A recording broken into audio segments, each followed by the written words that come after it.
إلهنا ما أعدلك مليك كل من ملك لبيك قد لبيت لك لبيك إن الحمد لك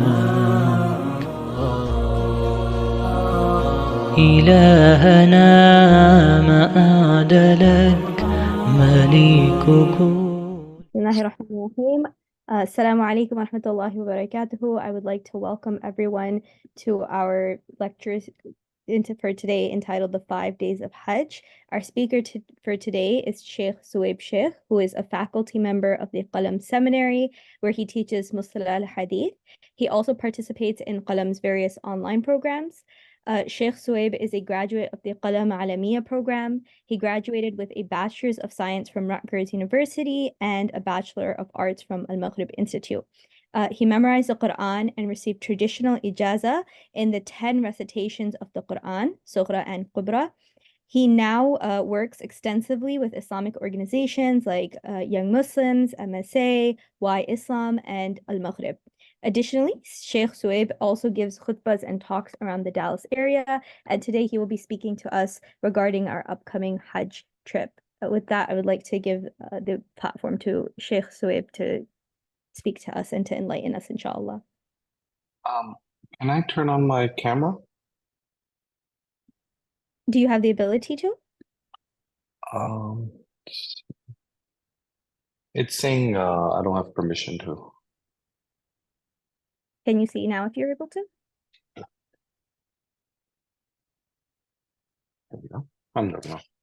Alhamdulillah. Okay. Are we starting right now, or are we waiting for a few more attendees? I believe we can go ahead and get started, inshallah. Okay. Sounds good. Okay. Assalamu alaikum wa rahmatullahi wa barakatuh. بسم الله والصلاة والسلام على رسول الله وعلى آله وصحبه ومن والاه وبعد رب اشرح لي صدري ويسر لي أمري واحلل عقدة من لساني يفقهوا قولي. Okay. I apologize. I'm just going to take a second to get my presentation and share it with you guys. Okay. Bismillah. Okay. Sister Noor, can you confirm that you're able to see the slides? Alhamdulillah, we're able to see your slides. Okay, perfect. Jazakumullah khair. Okay.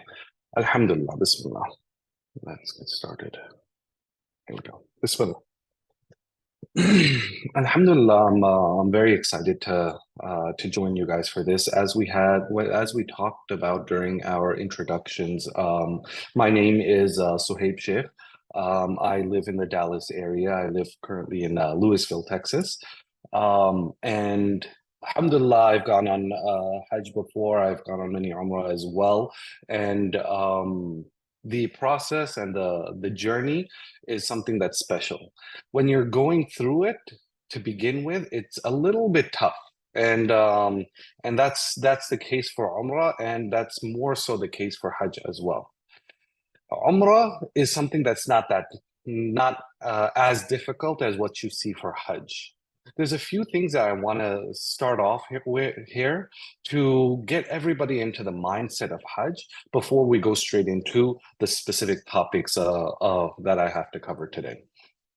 The first thing that I want to just reassure everybody, when you're going for Hajj, whether you've gone for it multiple times before or it is your first time, what can happen a lot of the times is that you'll have some anxiety or some stress of whether you're going to be able to complete it correctly or not. This is what the benefit of going with a group is, that the group is able to help you achieve that Hajj and make sure that you are doing everything correctly. There's a lot of information that I'm going to be going over here. However, this isn't something that I'm going through with you guys such that you have to 100% know this so that you can figure it out on your own. The benefit here of going with an organization like Al-Fajr or Al-Rajhi, which is supporting us in Saudi Arabia, is that During the entire process, we're going to be going through these steps with you guys, stage by stage, step by step, day by day. So there's a lot of travel between destination that needs to happen. And there's some fiqh behind it as well, that we need to be in this place before this happens, and we need to do this, and we need to do that. And all of this nitty-gritty and all of these details, you guys don't have to worry about it, because that's what the responsibility of a Hajj group would be. And that's what the relationship that we have with the tour guides and the murshids, so that we make sure that we are achieving all of the requirements of Hajj for all of the members, and we are able to execute properly. So the goal here that I want to highlight and I want to emphasize is that we don't need to worry.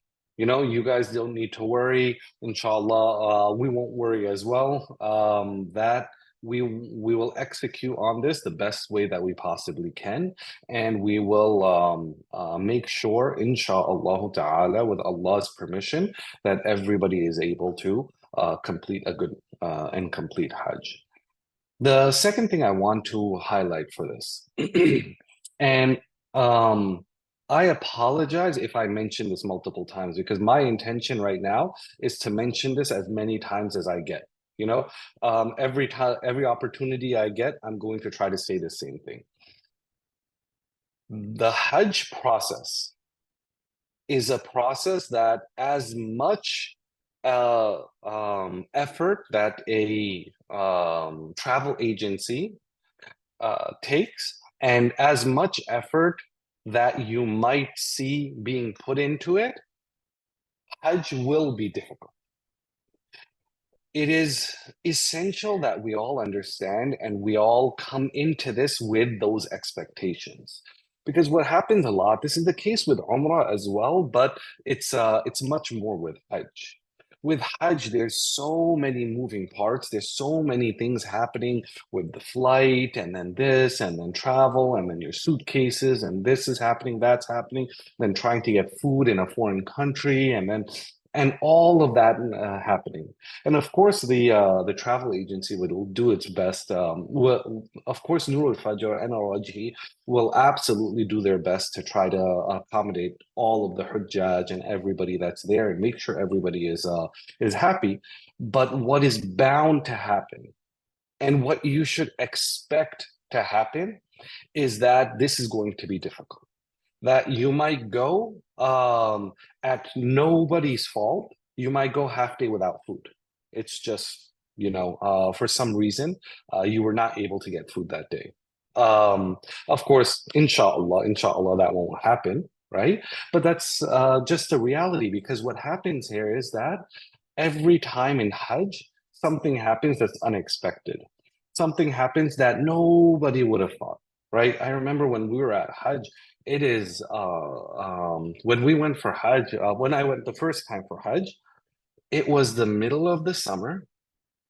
Actually, no, it wasn't the middle of the summer. We did, I did it a little bit later. I did it in October, November, but the days were very hot.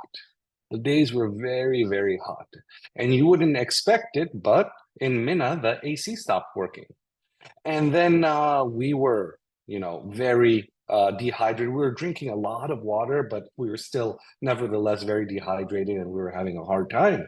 But we still kept pushing through. And then what ended up happening was they fixed the AC, but then they put it up so high that now everybody is freezing, and we don't have anything to cover ourselves. We just have our ihram, and you can also put another cloth over you, but you can't cover your head. You're not allowed to cover your head. It breaks your ihram. That's a violation of ihram. So now many of the people there are complaining that it's too cold and they can't do anything about it, especially because they can't cover their head, and they cut their hair beforehand for Umrah, and so their heads, the males at least, their heads were bald, and so they were having a hard time. You know, it's a random situation that you wouldn't expect, and you wouldn't know to prepare for that.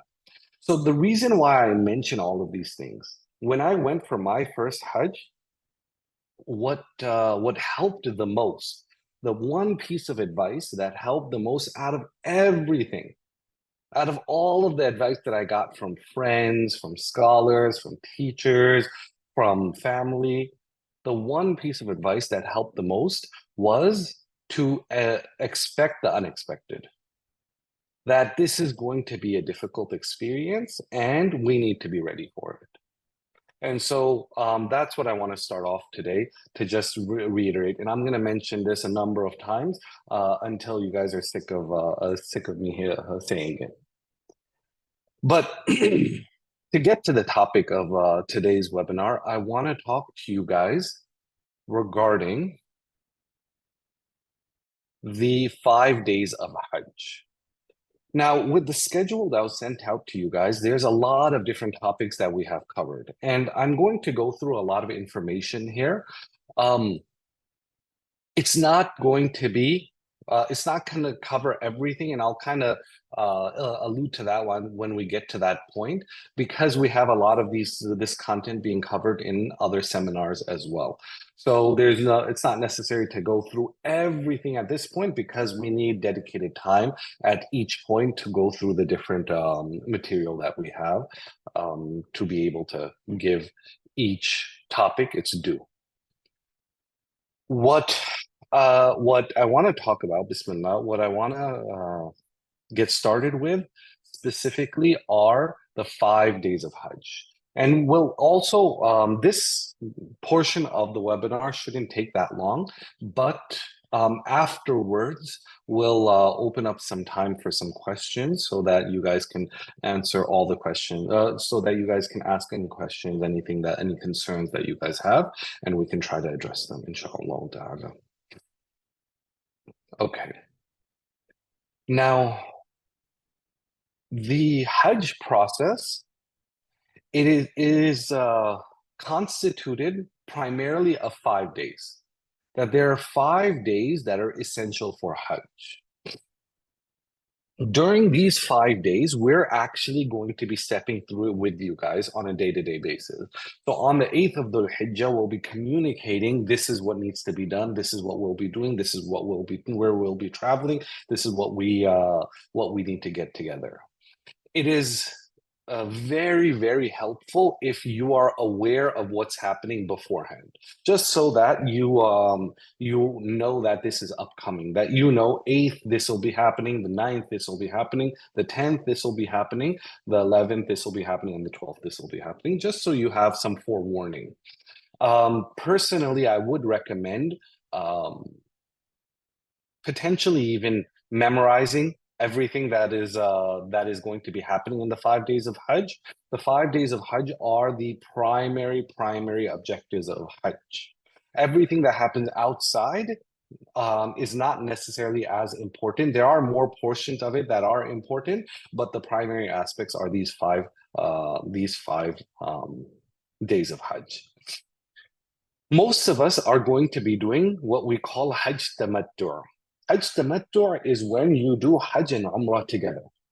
And so when we come to Mecca, or we come to Medina, depending on which package you are in, the first thing, before the days of Hajj actually start, before the 8th of Dhul-Hijjah, we're going to be traveling to Mecca and we will be doing Umrah there. So once you first go into Hajj, when you first go into Mecca, one of the things that you should be doing is that you should be in a state of ihram. This isn't covered in these specific topics, the topics that I have for today, but just letting you guys know, and this is upcoming as well. I'm sure in a different webinar we'll go through this. But as we come to Mecca, we will be doing Umrah first, before the days of Hajj actually start. So sometime before the 8th, when we first arrive in Mecca, we'll be doing Hajj. Excuse me, we'll be doing Umrah. At that point, I think different groups will be arriving in Mecca at different times. But whenever you arrive in Mecca, you'll be in a state of ihram. You'll do Umrah, you'll do Tawaf, you'll do Sa'i, and you will cut your hair, and then you'll come out of ihram. Then you'll spend your time in Mecca. you will spend your time in Mecca, and you'll go to the Haram, you'll pray there, you'll possibly shop there, whatever it is that you might do in Mecca before the actual days of Hajj begin. Once the day, this is the prelude of the beginning of Hajj. I want to actually, let's see if it's possible. Is it okay if I just take some questions of any material that we've covered thus far before we continue into the days of Hajj?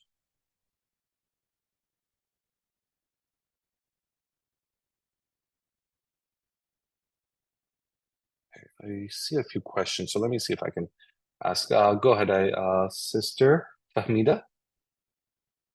Go ahead. Assalamu alaikum, brother. Can you repeat the prelude, please? I missed it. Sure, Can you okay. repeat the steps of the prelude? So the prelude of Hajj.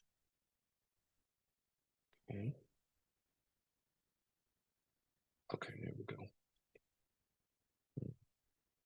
Sorry, I'm just pulling up all of the chats here so that I can answer them accordingly. Yeah, I feel like going through these questions more in the middle. There's some of these questions that are going to be asked in the middle, and it might help to be able to understand what the process is. So the prelude that I mentioned was that in the days before Hajj, when we are coming to Mecca, when we are arriving in Mecca, that first time we arrive in Mecca, we get into Ihram and then we do Umrah. We get into Ihram and we have a different, we have a completely different webinar where we're going to talk specifically about Ihram. What is Ihram? How do you get into Ihram? What do you do? What can you do? What can't you do? What breaks Ihram? What doesn't break Ihram? That requires a different webinar completely to go through all of those nuances. So we will get into Ihram, we will do Tawaf, and then we will do Sa'i. These two parts, and we'll go over that in another webinar as well, the specifics of what that means prior to Hajj actually starting. Once we're done doing Umrah and we've come out of Ihram, then what happens is we have, depending on when you arrive in Mecca, you have a certain number of days before Hajj actually starts. So you might arrive the first of Dhul-Hijjah, just hypothetically. You might arrive the first of Dhul-Hijjah. And I'm going to continue to identify these days as the days of Dhul-Hijjah because this is the easiest possible way to actually keep track of what day it is and what's happening on that day. So in the days before the 8th of Dhul-Hijjah, let's say you arrive the first, second, third, fourth, fifth day of Dhul-Hijjah. You do Umrah immediately once you get to Mecca, once you get to the Haram. Then you will come out of Ihram and then you can spend your time in the Haram. You can pray there, you can shop, you can do whatever you'd like for those days before Hajj actually starts. The 8th day is when Hajj will actually start. And that's what I have here. And that's what we're going to go into next. Okay. Let's see. There's a few questions here. Can we do an extra Umrah before Hajj? Yes, we can. Once you do that first Umrah, you can do multiple Umrahs after that as well. Okay. Before Hajj actually starts. We are going to Mecca first and want to know about the process from starting home. Inshallah, what I'll do is I'll follow up with the webinars that we have to make sure that we have specifically a webinar to talk to what the steps are from that first step outside of your home onto the plane and you're going to Mecca. What do you do on the plane? What do you do when you get to Mecca? What do you do in Umrah, etc.? How to do that Umrah. So I'll make sure to communicate that.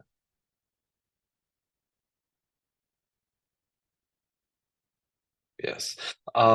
Majority of these will be Hajj Tamattu. That's right. So there's a question here. Our group will be doing Hajj Tamattu. Yes, we will be doing Hajj Tamattu. That is what is highly recommended by the Prophet Sallallahu Alaihi Wasallam. He recommended that that individuals do Hajj Tamattu. Okay, people that are arriving to Jeddah and are planning to go to Medina, how should we plan to do Umrah? Inshallah, the Hajj group will communicate that, because Umrah will happen once you reach Mecca. So if you're going to Medina first, you don't have to get into Ihram. You go to Medina, and then in Medina, you'll spend your days there. And then when you are traveling from Medina to Mecca, that's when you are going to get into your Ihram. Do we exactly know what date is Arafah and Eid now? This will be determined by by Saudi, inshallah. How many umrahs are possible in a day? That depends on your ability to do the tawaf and the sa'i, and how quick you're able to do that. Okay, so I've taken a few questions, but now I want to get into the actual days of Hajj, because that is my primary content for today, and I'll make sure to address all of these questions before the end as well. Now, what is happening now is that we are on the 8th of Dhul-Hijjah. The 8th of Dhul-Hijjah is the first day of Hajj. What will happen is, after Fajr on the 8th, we will take a shower and get into Ihram. It's recommended to do ghusl beforehand, but we have to get into Ihram. Ihram, we have a completely different webinar to go over what Ihram means, how it will be. But just as an overview, Ihram for men is that you specifically are wearing unstitched garments. So these towels that you get, these Ihram towels, there's one that you'll get for the top to cover your chest and to cover your body. And then there's one that you tie as a cloth around your legs and around your bottom, a bottom cloth that you have. These two cloths are what are required for Ihram. You are not allowed to wear anything else. You can wear something on top, let's say like a backpack or anything like that. That is okay, that is allowed. But the actual clothing that you wear, any undergarments, nothing, you can't wear any of that for men. You have those two cloths, and then you might have a backpack or like a fanny pack or something like that. You are also not allowed to cover your head. Men are not allowed to cover their head. Even with the Ihram towel, you can't put it over your head and you can't cover it. That requires a penalty that needs to be paid because that is not allowed in Ihram. For women, the main thing is the intention. Women just need to be covered. Just normally, they are not allowed to wear niqab. They're not allowed to cover their face, but they're covered otherwise. And there is no specifics of color or anything like that that is required for the ihram of a woman. When getting into ihram, you will make an intention for Hajj. So you will put your ihram clothes on, and then you will make an intention that you are here for Hajj. This specific intention, there's we can share some du'as for it, but primarily most of the scholars, they say this is just something that is in your mind, and it's not necessarily something that you verbalize here for Hajj. You will begin reciting the talbiyah. Whenever you get the chance, you will begin reciting the talbiyah after you make that intention and after you have gone into ihram. The talbiyah is labbaik Allahumma labbaik, labbaik la sharika laka labbaik, innal hamda wa ni'mata laka wal mulk la sharika lak. This is our talbiyah, and you will continue to recite this. At this point,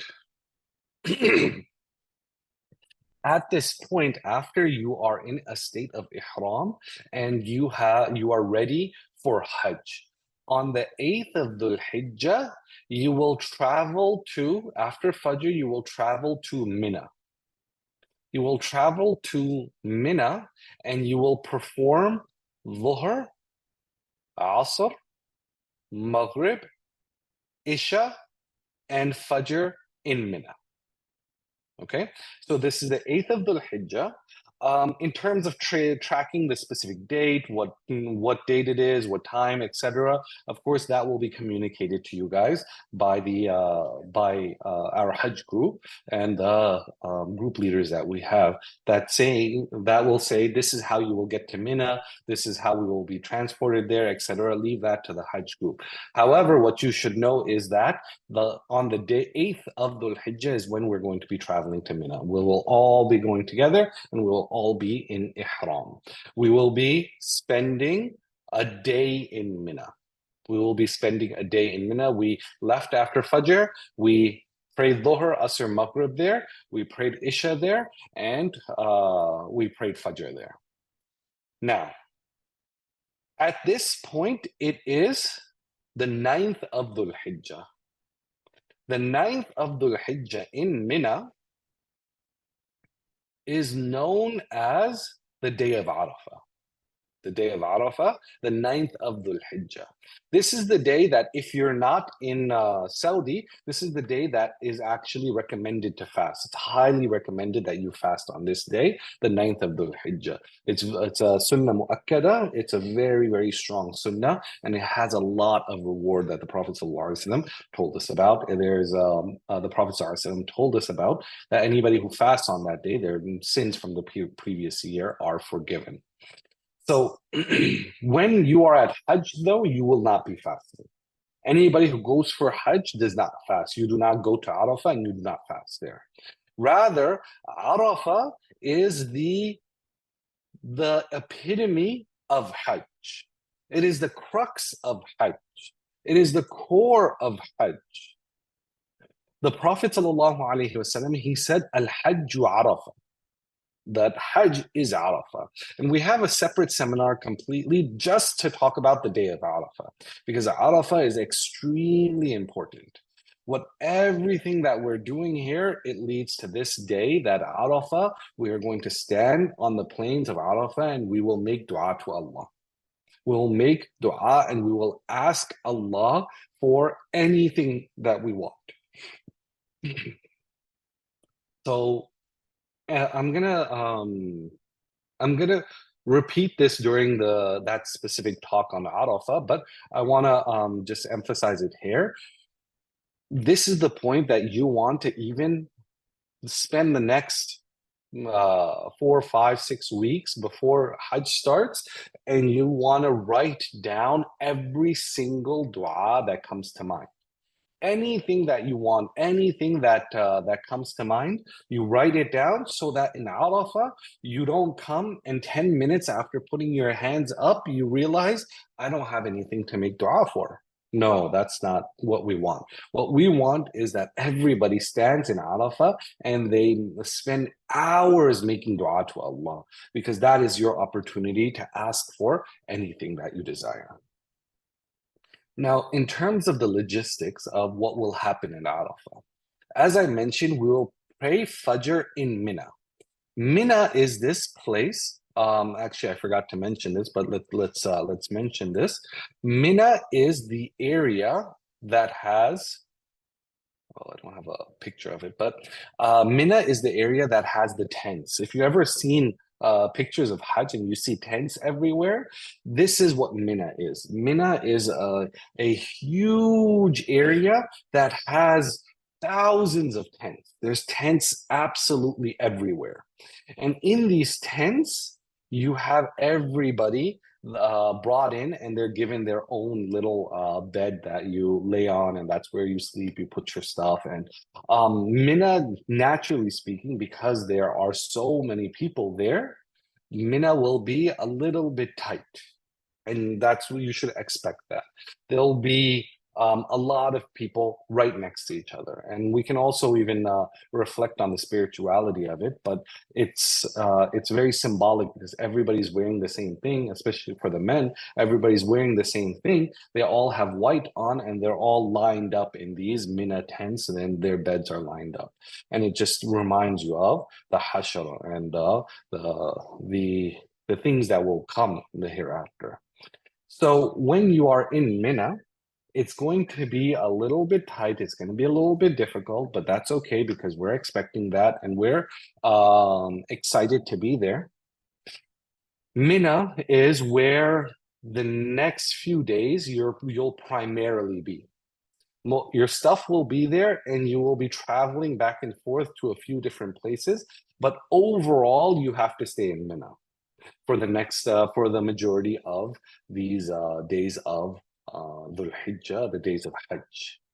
So that first day, we spend a day in Mina. That second day, the 9th of Dhul-Hijjah, we will travel to Arafah. After Fajr, on the 9th of Dhul-Hijjah, we will travel to the plains of Arafah. Arafah, as you guys might know a little bit of information regarding Arafah, Arafah is this large area in a little bit further out from Mina. And there's a mountain in the center of it where a lot of Hujjaj, they actually trek the mountain and they try to make dua on the mountain itself. That's what actually this picture is a drawing of that. There's this mountain here and there's a structure at the top of the mountain. The mountain's not actually a mountain, it's more so a hill, but that is there. There will be probably 1 million people on this mountain. It is not necessary to actually go onto the mountain itself. Wherever you are within the borders of Arafah, you are successfully in the Hajj, and you are in the correct place where you have to be. And so the group leaders will make sure that you are within the bounds of Arafah, and there'll be some tents and some accommodations there in Arafah where you can put your stuff down, and you'll only be there for half a day. But that's the accommodations usually that are there in Arafah. So after Fajr, we will travel to Arafah. When Dhuhr comes in, there will be a lot of khutab, there will be a lot of speeches, sermons that are being given all around Arafah. There is one primary one that is at Masjid Nimra. However, I also do not recommend going there because it's going to be very packed and it will just take away from your day at Arafah. So all of these different areas, whether going up the mountain or going to Masjid Namira, any of those places, that won't be recommended. You can if you want to, but that won't be recommended because it will just take away a lot of your time. That is crucial time for making dua. So when Dhuhr comes in, there will be a khutbah. That khutbah, you can attend whichever khutbah is there that's close to you. You can attend the khutbah. Immediately after the khutbah, we will pray Dhuhr and Asr together. And if you've never prayed 2 salat together, just follow along with what the imam is doing. But basically, we're going to pray Dhuhr shortened, and we're going to pray Asr immediately after, shortened as well. The Prophet ﷺ, he shortened his salah, and the narration says that the Prophet ﷺ, immediately as Dhuhr came in, he gave a khutbah, then he shortened his Dhuhr, he prayed Dhuhr, then he shortened his Asr, and he prayed Asr right afterwards, and then he spent the rest of the day until Maghrib.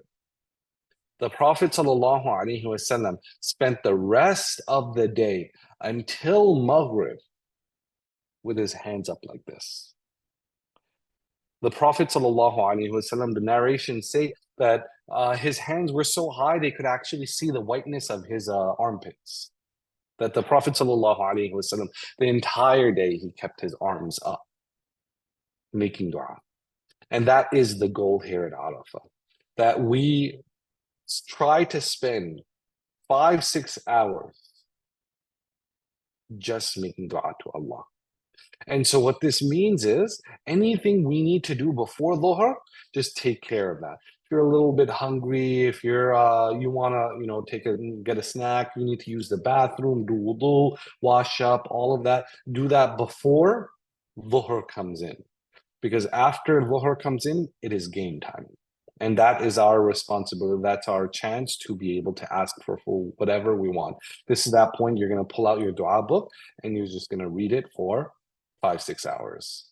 Prophet ﷺ combined salah, so you don't even have to worry about praying. You have to worry about nothing except for making dua to Allah. You won't be doing anything else there. Nothing else. Okay? So that is Arafah. This is the second day of Hajj, but this is the 9th day of Dhul-Hijjah. The 9th day of Dhul-Hijjah, this is at Arafah. After Maghrib, on the 9th day, after Maghrib, this is usually the time that everybody goes to Muzdalifah. Depending on when the buses come and what the arrangements are for the travel, etc., it might be sooner to Maghrib, it might be a little bit later in the night, but the requirement here is that a portion of the night you have to be in Muzdalifah. Muzdalifah is this area. It's such an interesting area. It's a completely bare, no structures, and it's just plain. And you stay there for the night. The requirement here, as I was saying, is that you stay in Muzdalifah for the night of the 10th night of Dhul-Hijjah. You stay in Muzdalifah. You rest in Muzdalifah. In Muzdalifah, so we said after sunset, we're going to travel to Muzdalifah. In Muzdalifah, we're going to pray Maghrib and Isha together. We're going to combine those two together. And this is not necessarily a place for ibadah. This isn't a place. The Prophet ﷺ, he used to pray at night, usually. He would regularly pray at night. In Muzdalifah, he didn't. He went to sleep. He rested. And so this night, after a long day of making dua to Allah, the experience is Muzdalifah is that you're just going to relax and just rest up, because the following day is going to be a tough day. There's a lot to do and a lot to achieve.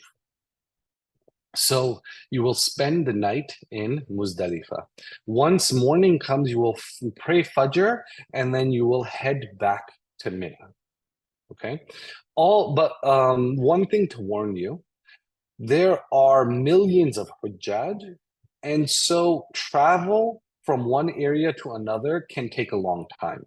I remember myself when we were doing Hajj, we were one of when I first went for Hajj, we were one of the last groups that actually left Muzdalifah back to Mina.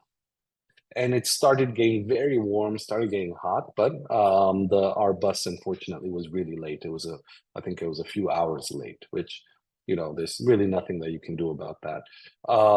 Some people actually decided to just walk back to Mina. Walk back to their tent in Mina, which is always a possibility as well. But otherwise, there'll be transportation. So in Muzdalifah, you will pray Fajr, and you want to get back to Mina after Fajr. After Fajr, what usually happens also is that everybody's trying to leave immediately after Fajr, so there's a lot of rush there. But we'll see, inshallah, what the exact logistics will be. Now we have the 10th of Dhul-Hijjah. The 10th of Dhul-Hijjah.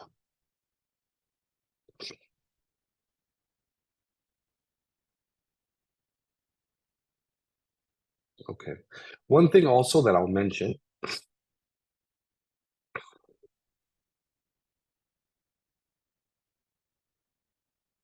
Okay. One thing that I forgot to mention on the 9th of Dhul-Hijjah, that starting after Fajr here, when we are about to travel to Arafah, at that point you will start saying takbirat.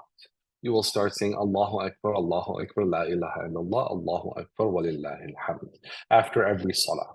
You don't have to say it throughout the day, but after every salah, you want to say Allahu Akbar, La ilaha illallah, Allahu Akbar, walillahil hamd. And that is for every salah until the end of the 12th, until the end of the days of Hajj. You want to say that after every salah, and we'll pray together, and we'll make sure everybody is able to do that, and everybody is following along, inshallah. The 10th of Dhul-Hijjah is the one that is known to be the most difficult day.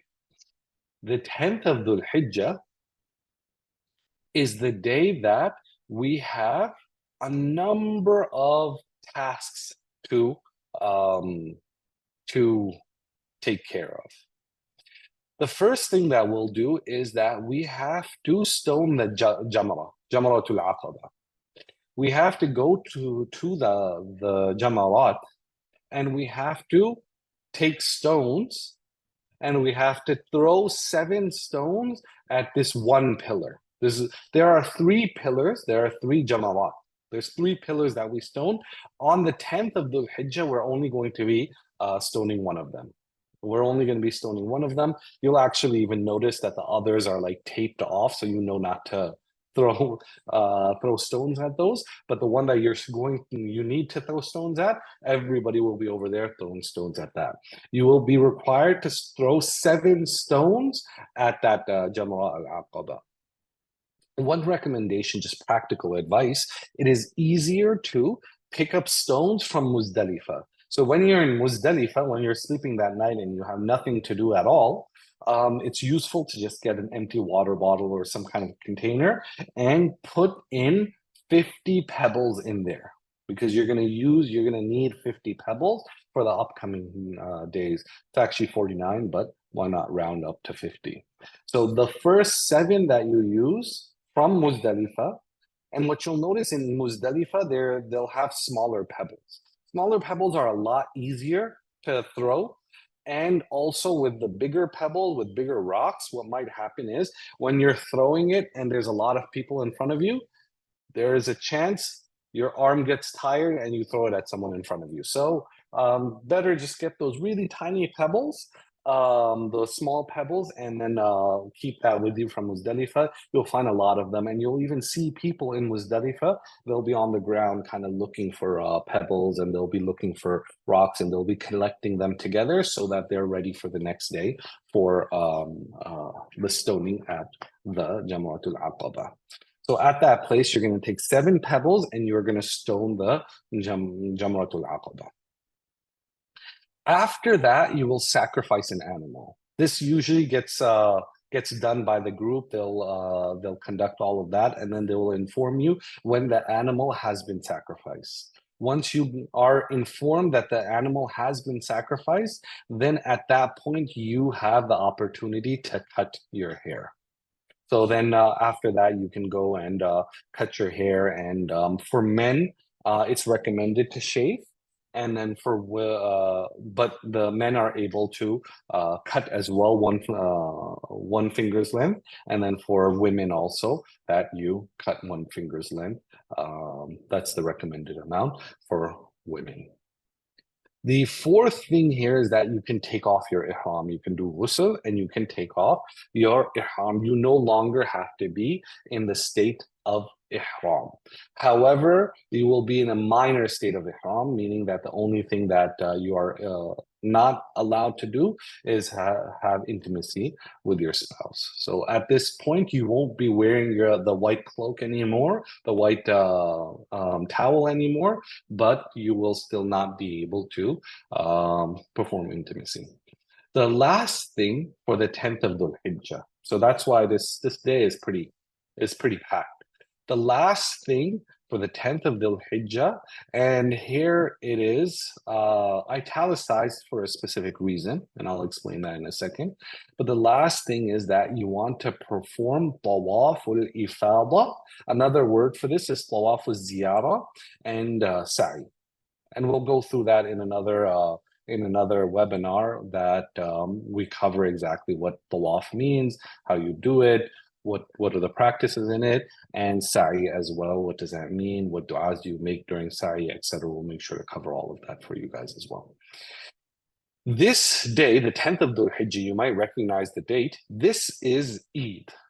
So if you want, you can send out your messages and send Eid Mubarak to everybody and your friends, your family, etc.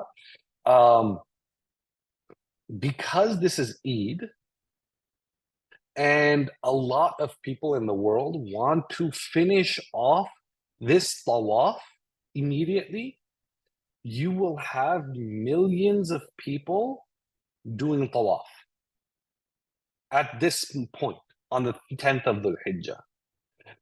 If you want, you can actually delay this to the 11th or 12th day of Dhul-Hijjah.